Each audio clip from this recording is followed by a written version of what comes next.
Herzlich willkommen, Herr Dr. Schulze von Schulze Consulting zum Thema Elektronenstrahlschweißen. Kennen Sie eigentlich das Elektronenstrahlschweißen? Ich habe wirklich noch abgespeichert, Elektronenstrahlschweißen extrem teuer, super aufwendig, kompliziert und auch noch gefährlich. Da muss ich Sie korrigieren. Das ist für das Elektronenstrahlschweißen überhaupt nicht zutreffend.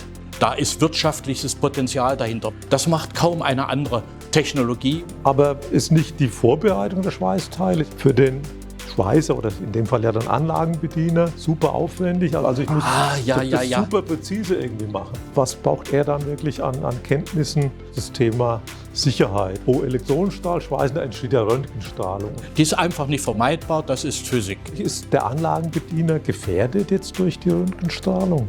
Was ist denn los, wenn ich die Kammer öffne? Werde ich dann verstrahlt? Es dauert ja wahrscheinlich ewig, bis dann so eine Kammer evakuiert ist.